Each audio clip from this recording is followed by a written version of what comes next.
Good morning friends. जैसा कि आप स्क्रीन पे देख पा रहे हैं अलजेब्रा, और ये है क्लास 6 के लिए। जैसे ही अलजेब्रा का नाम सुनते हैं मन में बहुत तरह के क्वेश्चंस आना चालू हो जाते हैं कि क्या होगा, क्या इसमें स्टडी करना है, कैसे कैसे क्वेश्चंस आएंगे और किस तरह से इसको हम इजी बना सकते हैं।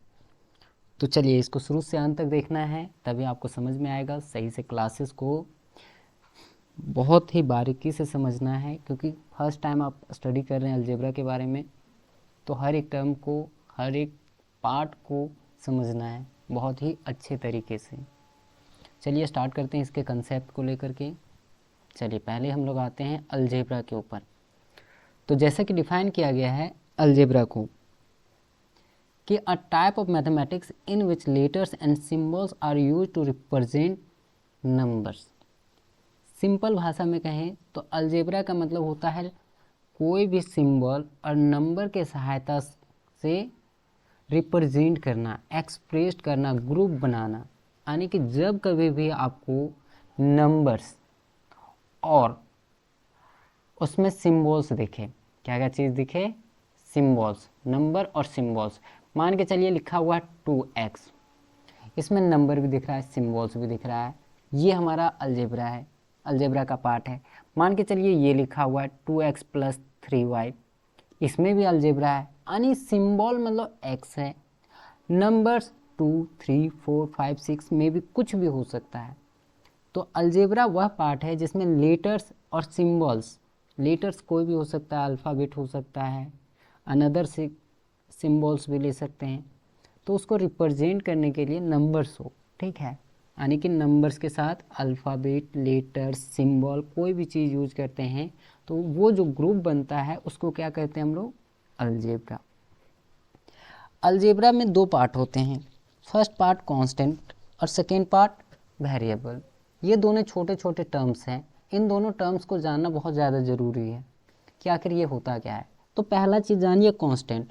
कांस्टेंट कहता है कि जिसका फिक्स वैल्यू हो, क्या चीज़ हो, जिसका फिक्स वैल्यू हो, जो अपने वैल्यूज़ को कभी चेंज ना करता हो। इट मीन्स मान के चलिए हम लोग 4 लेते हैं, क्या 4 ऐसा नंबर है जो आफ्टर सम टाइम चेंज हो जाए, चेंज होकर के 5 में बदल जाए, या 4 से डिक्रीज होकर के 3 में कन्वर्ट हो जाए? नहीं। अगर 4 है तो 4 का वैल्यू ऑलवेज 4 होगा, चाहे कहीं पे भी हो, ठीक है। अगर आज हम 4 का मतलब 4 पढ़ रहे हैं तो 5 साल बाद क्या 4 का मतलब 40 हो जाएगा क्या? नहीं। तो कांस्टेंट का मतलब जिसका फिक्स वैल्यू हो, क्या चीज़ हो, फिक्स वैल्यू। और कांस्टेंट का जो रिप्रेजेंटेशन होता है वो नंबर से होता है। तो हम बोल सकते हैं कि नंबर सिस्टम जो होता है वो कांस्टेंट के ग्रुप को डिनोट करता है। किसके ग्रुप को? कांस्टेंट के, क्योंकि नंबर सिस्टम में सारे नंबर्स आ सकते हैं, सारे नंबर्स इन्वॉल्व होते हैं, तो कोई भी नंबर ले सकते हैं हम लोग, ठीक है। ये उसके बाद सेकेंड जो पार्ट होता है वो होता है वेरिएबल। वेरिएबल किसको कहते हैं हम लोग? तो जो कांस्टेंट पढ़े कि जिसका फिक्स वैल्यू होता है, जस्ट वेरिएबल उसका अपोजिट है, इसमें वेरीज करता है, वैल्यूज को, बहुत सारे वैल्यूज को चेंज करता है, चेंज करता है। Variables are terms which can change और वेरी ओवर टाइम, टाइम के अकॉर्डिंग वो चेंज करता है अपने वैल्यूज को। क्या करता है? वैल्यूज को चेंज करता है। मान के चलिए इंडिया का जो हम पैसा का बात करते हैं तो यहाँ रुपीज़ है, करेंसी। वही अगर अनदर कंट्रीज में जाते हैं तो वो क्या है? डॉलर है। तो ये वेरीज कर रहा है, चेंजेस कर रहा है। करेंसी सबका करेंसी ही है, बट सबका अलग अलग, सबका अलग अलग वैल्यूज है। इंडिया का करेंसी का वैल्यू अलग है, अमेरिका का वैल्यू अलग है करेंसी का, अगर इंग्लैंड जाए तो वहाँ का वैल्यू अलग है, सारी जगह ये वेरीज कर रहा है, तो इसको कहते हैं वेरिएबल। वेरिएबल को हम लोग इंग्लिश अल्फ़ाबेट से भी रिप्रेजेंट कर सकते हैं, जैसे A B C, X Y Z, PQR, कुछ भी ले सकते हैं हम लोग। मतलब सिंपल सा रिप्रेजेंट करने के लिए आप अल्फ़ाबेट का यूज कर सकते हैं, वो भी 26 लेटर में कोई भी। फिर से बता रहे हैं, कांस्टेंट जो फिक्स वैल्यू मतलब हो, जिसका वैल्यू फिक्स हो। वेरिएबल जो वैल्यूज को चेंज करे, वेरी करे टाइम टू टाइम, ठीक है। कांस्टेंट का रिप्रेजेंटेशन नंबर से होता है, वेरिएबल का रिप्रेजेंटेशन अल्फ़ाबेट से होता है और 26 लेटर में किसी से भी हम रिप्रेजेंट कर सकते हैं वेरिएबल्स को। ये समझ आ गया? इसमें किसी तरह का कोई प्रॉब्लम नहीं। चलो आगे देखते हैं क्या होता है। अब बात कर रहे हैं टर्म का कि टर्म क्या होता है। ठीक है, सिंपल भाषा में बात करें तो टर्म क्या होता है। टर्म एक ग्रुप होता है, एक वर्ड होता है, एक एक्सप्रेशन होता है जिसका कोई पार्टिकुलर मीनिंग निकलता है। ठीक है, जैसे क्लास में बहुत सारे बच्चे बैठे हैं, क्या बैठे हैं? बच्चे। अब बच्चे बैठे हैं तो वहाँ पे दो तरह के बच्चे हैं, एक गर्ल्स है एक बॉयज़ है। क्या क्या चीज़ है? एक गर्ल्स है एक बॉयज़ है। तो ये टर्म हुआ जिसका एक मीनिंग निकला, पार्टिकुलर मीनिंग। अगर कोई बच्चा आकर के पूछे कि कितने बच्चे हैं, तो टोटल गर्ल्स एंड बॉयज़ का नंबर को ऐड करेंगे तब हम बता सकते हैं कि कितने गर्ल्स हैं कितने बॉयज़ हैं और टोटल कितना हुआ। अगर कोई बच्चा आकर के पूछे कि how many girls present in class, तो आपको सिर्फ गर्ल्स का नंबर बताना है, ये नहीं कि बॉयज़ का नंबर भी आप बता दें। तो टर्म का मतलब a term is a word or expression used with a particular meaning, जिसका एक मीनिंग निकलता हो उस एक्सप्रेशंस का, उसको टर्म कहते हैं। क्या कहते हैं उसको? टर्म। और इसका रिप्रेजेंटेशन एक्सप्रेशन के रूप में करें तो वेरिएबल और कांस्टेंट का कॉम्बिनेशन होगा। जैसे मान के चलिए 2x 3x +4, इस तरह का रिप्रेजेंटेशन हम कर सकते हैं इसमें। अब टर्म का भी दो टाइप्स होता है, एक लाइक टर्म होता है और दूसरा अनलाइक टर्म। अब बाबू सुनो, लाइक टर्म किसको कहेंगे? सो जैसे घर का बात करते हैं, दो सिस्टर्स हैं तो दोनों लाइक टर्म्स हैं, सिमिलरिटी। ठीक है, कि दोनों गर्ल्स है। ठीक है, उसको कहेंगे हम लोग लाइक टर्म। लाइक टर्म का मतलब समझो सिंपल सा सिमिलर, सेम सेम। यानी कोई भी दो वेरिएबल का बात कर रहे हैं हम यहाँ, जैसे यहाँ गर्ल्स थी, दोनों क्या है? गर्ल्स है। अब ये नहीं बोले हैं कि कोई बड़ा है कोई छोटा है, कोई मोटा है कोई पतला है, ये नहीं बोल रहे हैं।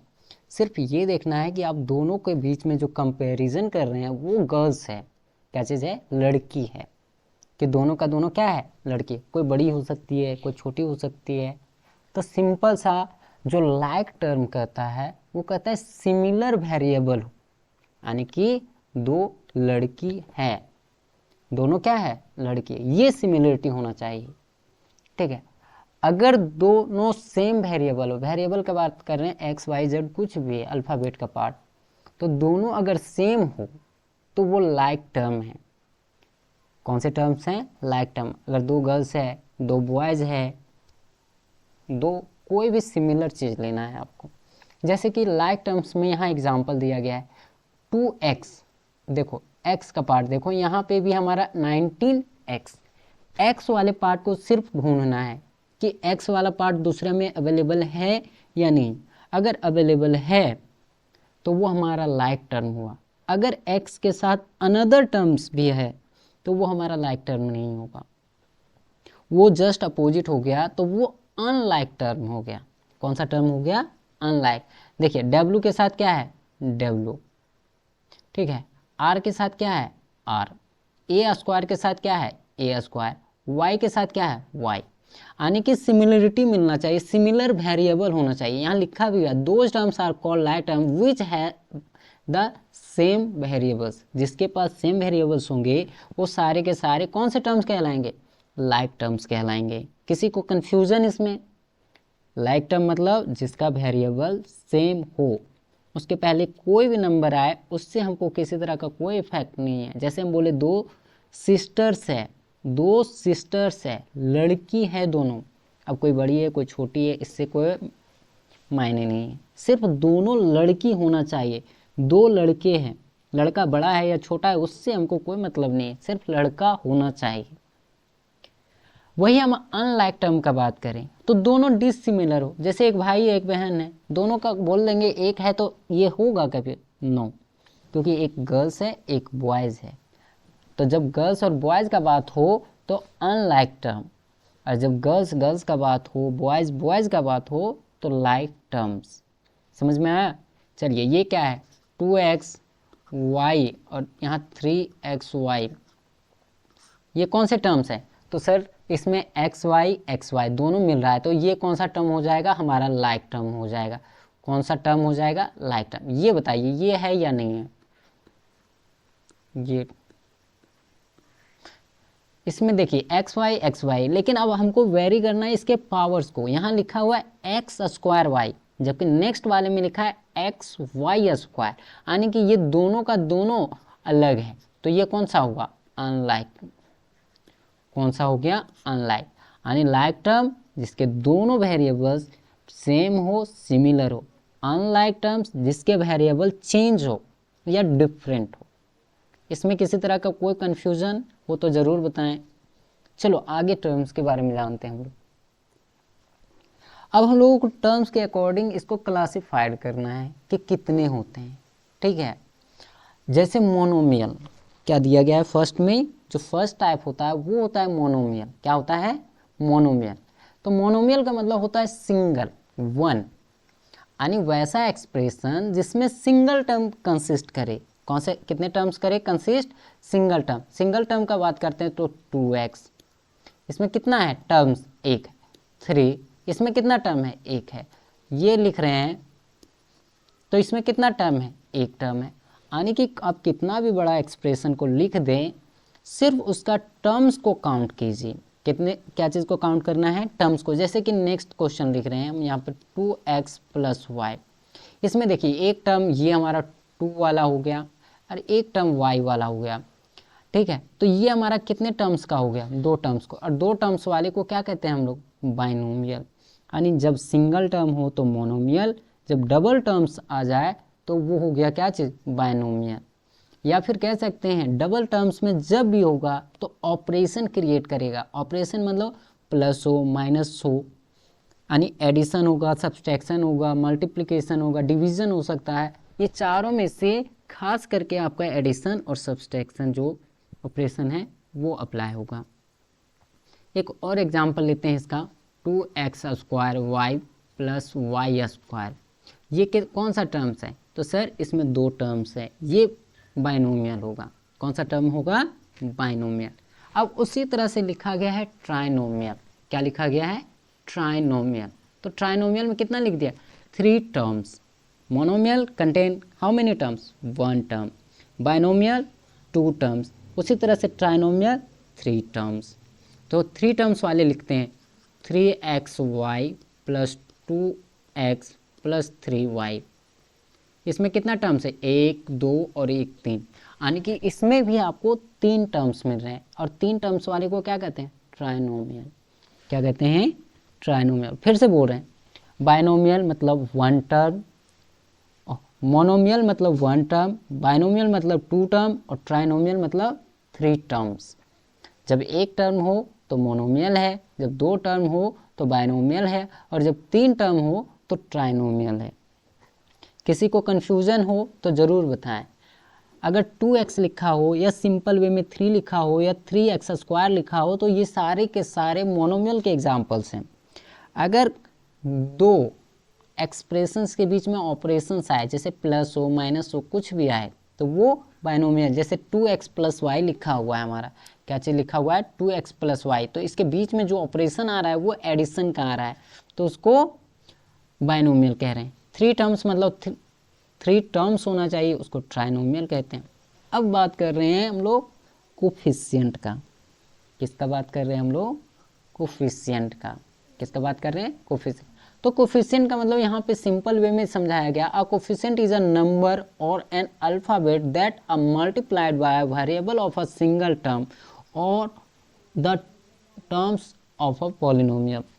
सिंपल वे में समझिए, यहाँ 5x² लिखा हुआ है। कितना लिखा हुआ है, 5x²। उसके बाद लिखा गया है कितना, 8y। यहाँ लिख रहे हैं इसको 5x² + 8y और +2 लिखा हुआ है। तो ध्यान दीजिए क्या बोला कि वेरिएबल से पहले वाला नंबर या अल्फ़ाबेट, चाहे अल्फ़ाबेट हो या वेरिएबल हो, वो सारे के सारे कोफिशिएंट होते हैं उस नंबर के, उस वेरिएबल्स के।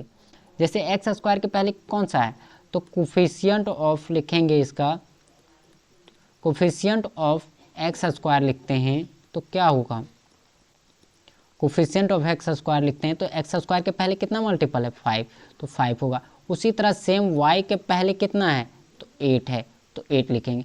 और ध्यान दीजिए कि ये नंबर सिस्टम है, नंबर सिस्टम में क्या है 2 है, और नंबर सिस्टम का बात हम शुरू में किए हैं कि 2 जो होगा वो क्या होगा कांस्टेंट होगा। क्या चीज़ होगा कांस्टेंट, यानी कि 2 इक्वल्स टू क्या है कांस्टेंट। सिंपल वे में समझिए कि कोई भी वेरिएबल जैसे 2x स्क्वायर लिखा हुआ है और यहाँ 4x लिखा हुआ है, तो एक्स स्क्वायर का जो कोफिशिएंट होगा वो 2 होगा, जबकि x का कोफिशिएंट कितना होगा 4 होगा। अगर यहाँ नेगेटिव साइन रहा 2x या 2y स्क्वायर प्लस 3x, तो y स्क्वायर का जो होगा कोफिशिएंट वो -2 होगा, और x का कोफिशिएंट कितना होगा 3 होगा। समझ में आ रहा है क्या बात हो रहा है। सो कोई भी नंबर जो वेरिएबल से पहले मल्टीपल हो या वेरिएबल के साथ मल्टीपल हो, उस नंबर को आपको साइड कर देना है, सिंपल सा। जैसे यहाँ 2x स्क्वायर लिखे थे हम लोग, 2x स्क्वायर प्लस 4x, तो x स्क्वायर का वेरिएबल कौन है, ये बेचारा नंबर 2 जो बचा हुआ है वो है। उसी तरह x का वेरिएबल के साथ कितना मल्टीपल है 4, तो 4 हो गया इसका कोफिशिएंट। यहाँ देखिए y के साथ कितना मल्टीपल है -2, तो -2 हमारा हो गया क्या चीज़ कोफिशिएंट। x के साथ क्या है 3, तो 3 हो गया। बिना कंफ्यूजन के पढ़ना है, वो भी इजी लैंग्वेज में, जितना हमसे इजी हो सकता है उतना हम इजी वे में बात करेंगे, आप टेंशन में मत आइए। चलो आगे आते हैं, अब क्वेश्चंस देखते हैं क्या आपसे पूछा जाता है, एक्सप्रेशंस को कैसे इन्वॉल्व करके हम सॉल्व करेंगे। चलिए देखिए क्वेश्चन नंबर 1 दिया गया है, give expressions for following cases. Simple सा, अभी वेरिएबल का सीखे कि वेरिएबल को क्या जैसे रिप्रेजेंट करते हैं, तो अल्फ़ाबेट से। नंबर को क्या चीज़ से रिप्रेजेंट करते हैं, तो कांस्टेंट से। अब ध्यान से सुनिएगा क्या बताया जा रहा है यहाँ पे। सो फर्स्ट जो क्वेश्चन दिया गया है वो लिखा गया है कितना, जा करके 7 इज एडेड टू p। अब एक्सप्रेशंस में लिखना है तो p में ऐड करना है, तो p लिखते हैं, और कितना ऐड करना है 7, यानी 7 प्लस कितना p। अगर ये आप सीख जाते हैं तो आने वाला अपकमिंग ईयर्स आपके लिए बहुत इजी हो जाएगा। चलिए 7 में ऐड करना था p को, और p वेरिएबल है तो p जस्ट का जस्ट उतार देंगे उसी तरह, और 7 कांस्टेंट है तो उसको भी, अगर लाइक टर्म्स है तो वो ऐड होता है सब्सट्रैक्ट होता है, जबकि अनलाइक टर्म जो होता है वो रिप्लेस होता है। चलिए सेकंड पे आते हैं, देखते हैं यहाँ पे क्या है, क्या कह रहा है 7 सब्सट्रैक्टेड फ्रॉम p।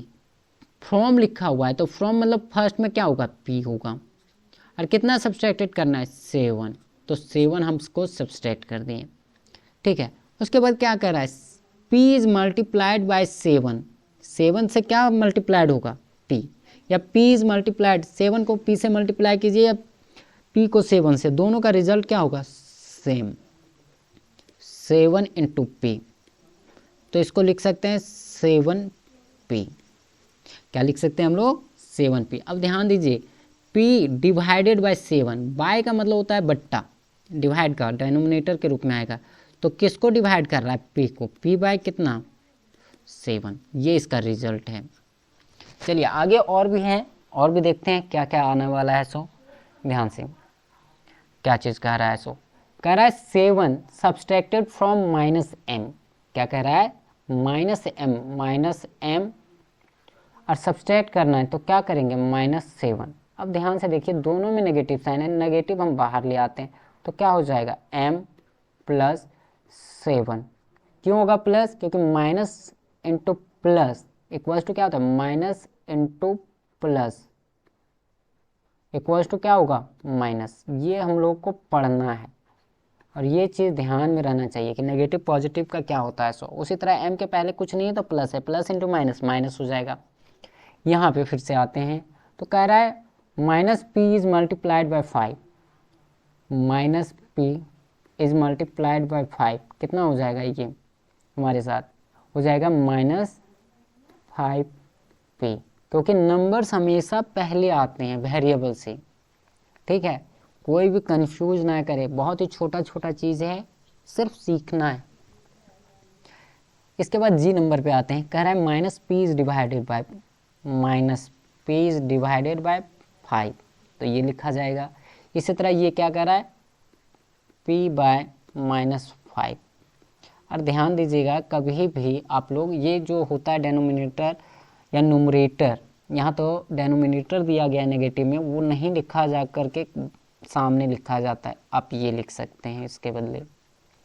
ये समझ में आ गया। अगर मल्टीप्लाइड है तो जिस भी वेरिएबल के साथ हो उतना से उसको मल्टीप्लाई करेंगे तो वो रिजल्ट, जैसे कि एफ नंबर में दिया गया minus P into 5 multiplied by 5 बोला था, तो मल्टीप्लाई कर रहे हैं तो कितना हो रहा है -5। अगर आपको सब्सट्रैक्ट बोल रहा है तो सब्सट्रैक्ट कर दीजिए, अगर ऐड बोल रहा है तो ऐड कर दीजिए। चलिए आगे देखते हैं क्या बोला जा रहा है। फिर से यही एक्सप्रेशन है हम अभी बात कर रहे थे, क्योंकि ये आपको बहुत पढ़ना है, लगभग क्वेश्चंस में हम सारा का सारा इसमें ऐड किए हुए हैं। क्या बोला जा रहा है, अब ये थोड़ा बड़ा होता है, क्या हो रहा है, थोड़ा क्वेश्चंस के ऊपर बड़ा कर रहे हैं। क्या हो रहा है, कह रहा है 11 is added to 2m, 2m में कितना ऐड करना है 11, ये हो गया ऐड हमारा।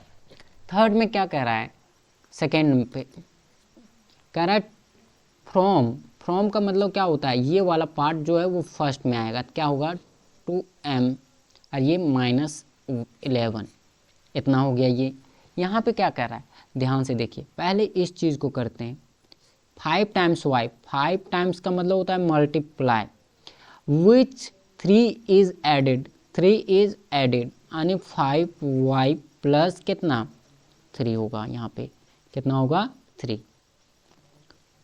क्या बोल रहा है वो ध्यान से सुनिए, कह रहा है विच, फ्रॉम बोला है तो फ्रॉम का मतलब ये होता है फर्स्ट में, तो 3 माइनस कितना टाइम्स 5 टाइम्स, 5 इंटू वाई, कितना y 3 माइनस 5y,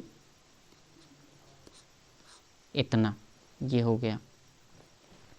इसमें किसी तरह का कंफ्यूजन, आपको जो बोला जाए, जो वर्ड बोला जाए उसी के अप्रोक्स आप चलिए, उसी के अकॉर्डिंग आप चलिए। नेक्स्ट, यहाँ पे बहुत ही अच्छा क्वेश्चन है, चलिए आप लोगों को टाइम देते हैं बनाने के लिए।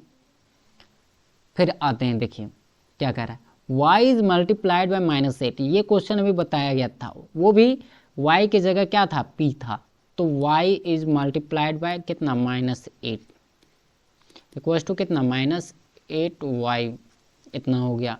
सेकेंड क्या कह रहा है, y is multiplied by -8 and then 5 is added to the result, कह रहा है कि y को -8 के साथ क्या करना है, मल्टीप्लाइड करना है, उसके बाद जो रिजल्ट आएगा उसमें कितना ऐड करना है, तो यहीं पे आप कर सकते हैं +5, उसके बाद यहाँ कितना हो गया -8y + 5, क्या हो गया +5। अब दूसरा पे आते हैं, यहाँ पे कह रहा है y is multiplied by 5 and then result is subtracted from 16, 16 को पहले लिख रहे हैं क्योंकि फ्रॉम बोला गया है यहाँ से, फ्रॉम, तो माइनस y इंटू 5 क्या हो जाएगा, 16 का 16 माइनस y इंटू 5 बराबर कितना y, 5y। लास्ट क्वेश्चन की ओर बढ़ रहे हैं हम लोग, तो लास्ट क्वेश्चन में क्या दिया गया है वो देखिए, y is multiplied by -5 and the result is added to 16, तो y को कितना से करना है -5 के साथ मल्टीपल, और कितना ऐड करना है 16, तो कितना हो गया -5 + 16, आप इसको उल्टा करके भी लिख सकते हैं 16 - 5y, जो ऊपर वाला रिजल्ट है सेम, वहाँ फ्रॉम लिखा था यहाँ माइनस है, ठीक है। यहाँ तक किसी को प्रॉब्लम, चलिए आगे देखते हैं क्या है क्वेश्चंस। ये क्वेश्चन बेसिक से उठाया गया है, आपका जो गिनती होता है उस गिनती को टेस्टिंग के लिए दिया जाता है कि आपको गिनती आता है या नहीं आता है, सिंपल सा। देखिए question number, find the rule which gives the number of match sticks required to make the following match sticks pattern, use a variable to write the rule, a pattern of letter भी एज। अब बताओ बच्चा, इसको कुछ नहीं करना है, सिर्फ और सिर्फ आपको ध्यान देना है। मान के चलो फर्स्ट, ध्यान से सुनना, एक अगर लेटर भी लिखते हैं हम ऐसा, तो कितने मैच स्टिक्स लगता है? 2। कितने लगते हैं? 2। अगर 2 सेकेंड के लिए कितना लगेगा? अगर 2 और बनाना है या तो 2 बनाने हैं तो कितना लगेगा? 4। उसी तरह कितना लगेगा थर्ड के लिए? थर्ड के लिए 6। कि सर जब एक भी को बनाने में हमको 2 मैच स्टिक्स लग रहा है, ये मैच स्टिक्स है और एक ये मैच स्टिक्स है, हमको 2 मैच स्टिक्स लग रहा है, तो 2 बनाएंगे 4 लगेगा, 3 बनाएंगे 6 लगेगा। उसी तरह फोर्थ अगर चाहिए हमको तो 8 लगेगा, अगर फिफ्थ चाहिए तो कितना होगा? 10 होगा। आने की एक बनाने में 2 लग रहा है तो 5 बनाए तो उसका 2 टाइम्स हो जाएगा, सिंपल सा। तो यहाँ पे आपको लिखना है required number of match sticks. कौन सा मैच स्टिक्स? मैच स्टिक्स बराबर क्या लिख सकते हैं? जितना लग रहा है वो लिखेंगे, 2 एक में लग रहा है और यहाँ पे n लिख दे रहे हैं, n बराबर भी, तो क्या लिख सकते हैं? 2n। वेयर n बराबर नंबर ऑफ, शॉर्टकट में नो लिख रहे हैं, नंबर ऑफ भी, नंबर ऑफ लेटर, सिंपल सा। जितना बार आप लेटर को क्रिएट करेंगे उसको, अगर 10 क्रिएट करना है तो n की जगह क्या रख देना है? 10। अगर 5 क्रिएट करना है तो 2। तो आपको पता चल जाएगा कि कितना मैच स्टिक्स आपको चाहिए। इसी तरह जेड में देखो कितना लग रहा है?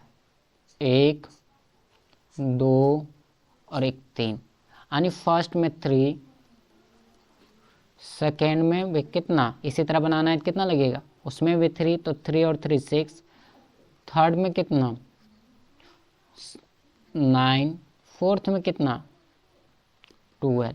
यानी कि फर्स्ट बनाएंगे तो यानी एक जेड बनाएंगे तो 3, 2 जेड बनाएंगे तो 6, 3 जेड बनाएंगे तो 9, 4 जेड बनाएंगे तो 12। तो यहाँ पे भी सेम वही लिखना है,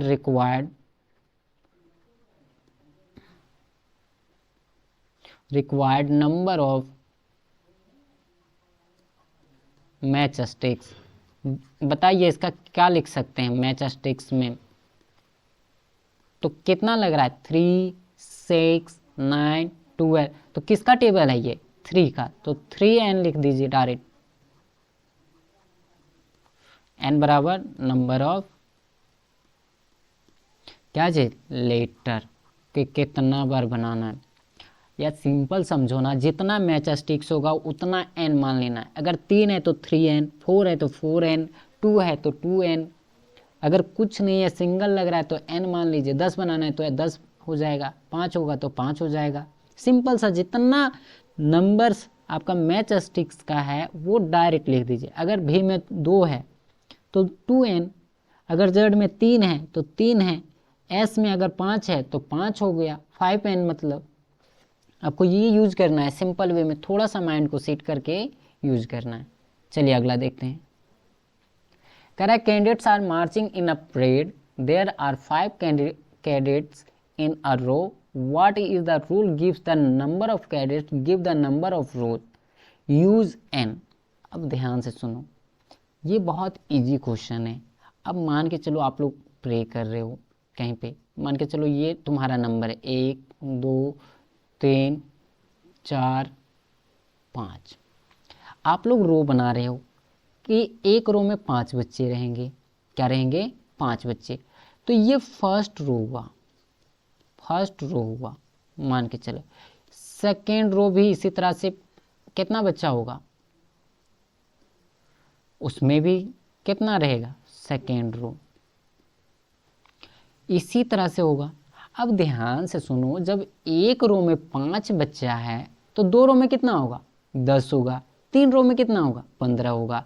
आने की इसका मतलब समझ में आ रहा है? 5 हो गया, इधर 10 हो गया, इधर 15 हो गया, इधर 20 हो गया, डॉट डॉट, मतलब बढ़ेंगे तब। सेकेंड रो, थर्ड रो में, फोर्थ रो में, फिफ्थ रो में, ये हमारा नंबर्स बढ़ रहा है और कह रहा है कि n यूज करना है नंबर ऑफ रोज में।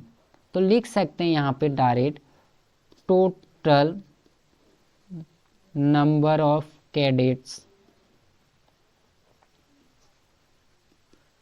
Equals to 5 into number of each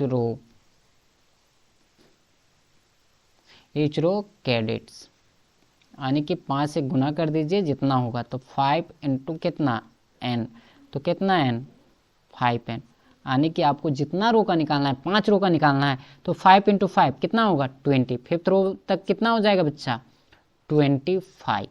अगर 4 रो को निकालना है तो 4 से करेंगे, 5 इंटू 4 20 है यहाँ पे, हाँ 20। अगर 100 रो का निकालना है तो कितना हो जाएगा 5 इंटू 100 500।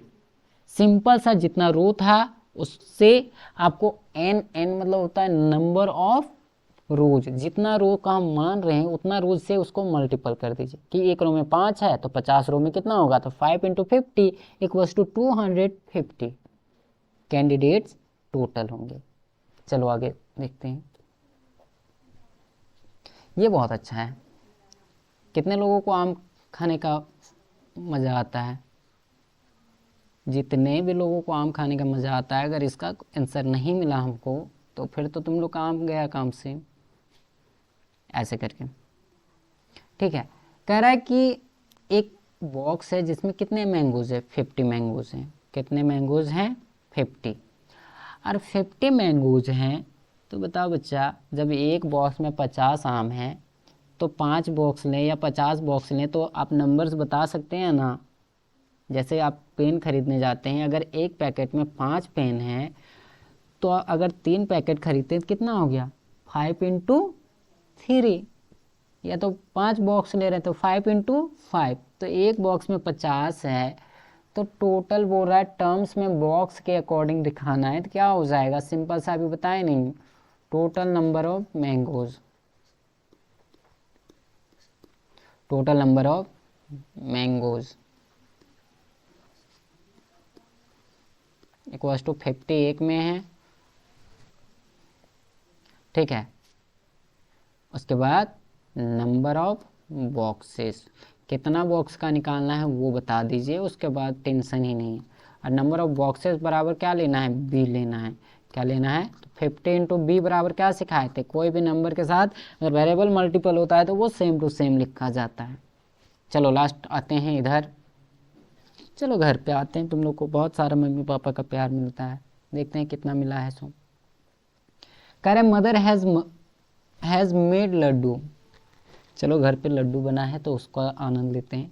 कह रही है कि मम्मी घर पे लड्डू बना रही है। She gives some laddus to guest and family members, वो क्या कर रही है कि कुछ लड्डू को गेस्ट को दे रही है और फैमिली मेम्बर्स को। फैमिली मेम्बर मतलब हम लोग, जैसे हम हैं, भाई है, बहन है, कोई भी हो सकता है मे भी, तो उसको दे रही। उसके बाद कह रहा है स्टिल 5 लड्डू रिमेन, क्या कह रही है कि 5 लड्डू बच जाता है देने के बाद, सारा कोई को बंटवारा करने के बाद, सबको बांटने के बाद वो 5 लड्डू बच जा रहा है। If the number of laddoos mother give away is 1, 1 नहीं है, वो L लिखा हुआ है, ध्यान रहे ये L है।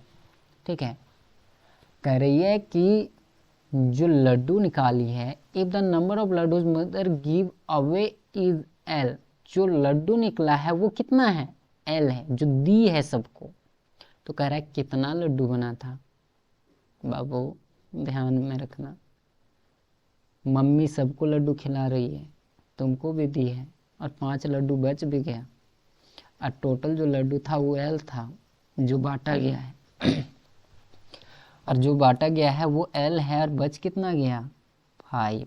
तो बोला टोटल नंबर ऑफ लड्डू कितना था, तो बताते हैं total number of laddu, laddu तो खा लिया तुम लोग, लड्डू बराबर कितना L प्लस रिमेनिंग, कितना बच गया है,